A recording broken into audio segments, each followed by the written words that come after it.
Mark Esper, who is a highly respected gentleman with a great career, West Point, Harvard, a tremendous talent, was just named Acting Secretary of Defense. I think he'll do very well. He was Secretary of the Army. I got to know him very well, and he's an outstanding guy. Pat Shanahan, who is a wonderful person, is, as you know, going to take some time off for family matters. And I want to thank him for his service. He's a terrific person, and it's a difficult time for Pat. Say it. Immigration officials say they don't know anything about a planned route.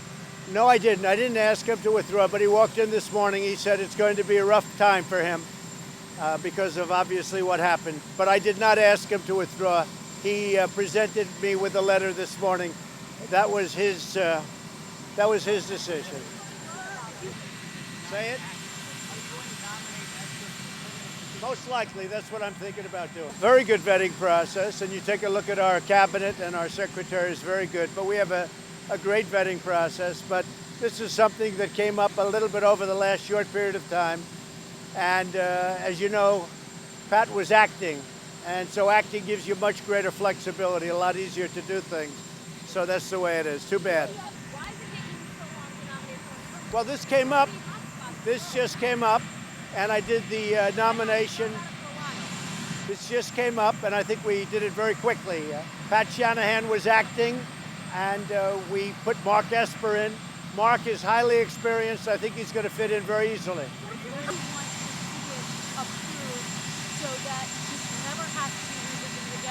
I spoke with President Xi this morning of China.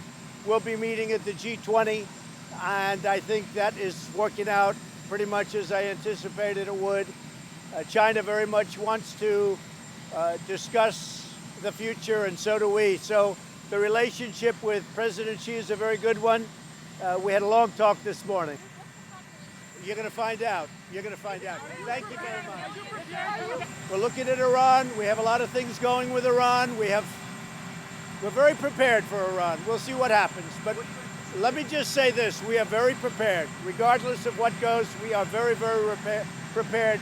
If you look at what's taken place, if you look at what they've done, if you look at, and I'm not just talking about over the last week, I'm talking about over a long period of years. They've been a nation of terror. Now we'll see what happens. We'll see what happens. They are a much different country today than they were 2.5 years ago when I came into office. When President Obama signed that horrible deal, they were screaming death to America. I haven't been hearing that lately.